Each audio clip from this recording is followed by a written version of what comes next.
मध्य पूर्व एशिया में इस समय अशांति का दौर जारी है। वजह हमास नहीं है, इजराइल उसका एक केंद्र है, लेकिन दूसरा जो पक्ष है वह ईरान है। ईरान और इजराइल के बीच में संघर्ष 5वें दिन प्रवेश कर चुका है और दोनों पक्षों की तरफ से लगातार एक दूसरे के ऊपर हमले किए जा रहे हैं। खास बात यह है कि तेल अवीव पर जब हमला किया गया तो आयरन डोम और आयरन बीम को लेकर के तरह तरह के सवाल खड़े हुए कि आखिरकार आयरन डोम और आयरन बीम का क्या हुआ। आयरन डोम और आयरन बीम के बारे में ये कहा जाता है, इजराइल दावा करता है कि वो पूरी तरीके से सुरक्षित है, लेकिन जिस तरीके से तेल अवीव पर हमला करने में ईरान कामयाब हुआ और जो नुकसान हुआ कहीं ना कहीं उसके दावे पर सवाल खड़ा होता है। तो हम यहाँ समझने की कोशिश करेंगे कि आखिरकार आयरन डोम और आयरन बीम क्या होता है।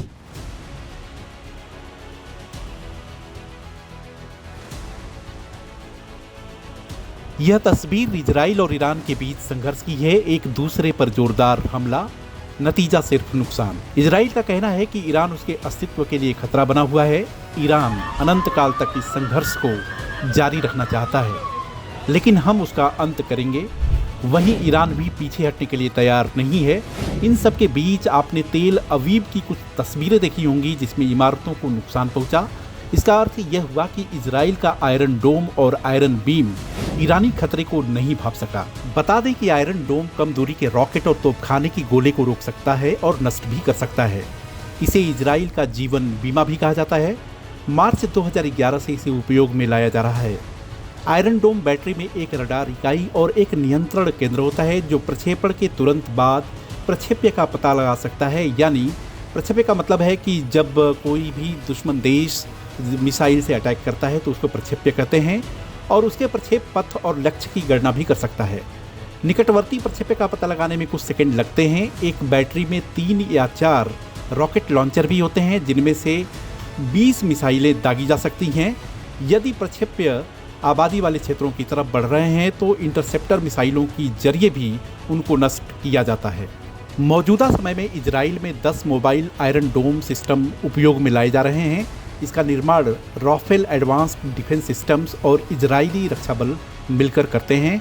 एक बैटरी मध्यम आकार के शहर की रक्षा कर सकती है और अधिकतम 70 किलोमीटर दूर से दागे गए रॉकेट को रोक सकती है। जानकार कहते हैं कि पूरे इजराइल की रक्षा के लिए 13 प्रणालियों की जरूरत होगी आयरन डोम की तुलना में। वहीं आयरन बीम सिस्टम के लाभों में प्रति शॉट बहुत कम लागत खर्च होता है। सैद्धांतिक रूप से असीमित गोला बारूद की आपूर्ति और कम ऑपरेशनल कॉस्ट भी शामिल है। हालांकि लागत को लेकर तरह तरह के अनुमान लगाए जाते हैं। बताया जाता है कि लेजर फायर करने में केवल $800 से $1000 खर्च होता है। तो हमने आपको बताया कि आयरन डोम और आयरन बीम क्या होता है और क्यों, किस वजह से ये नाकाम हुआ। लेकिन इन सबके बीच ईरान और इजराइल के बीच में अमेरिका भी कूद पड़ा है। अमेरिका साफ तौर पर चेतावनी ईरान को दे रहा है कि उसके न्यूक्लियर वेपन बनाने की जो एक दिशा है और जो कार्रवाई है उसको रोकनी ही पड़ेगी, नहीं तो अंजाम बेहद बुरा होगा। अब ये देखने वाली बात है कि इस लड़ाई का अंत किस तरफ होता है, किस तरफ जाता है। लेकिन एक बात तो तय है कि ईरान इजराइल के बीच में जो संघर्ष है उससे पूरी दुनिया में वैश्विक स्तर पर इसका असर पड़ा है।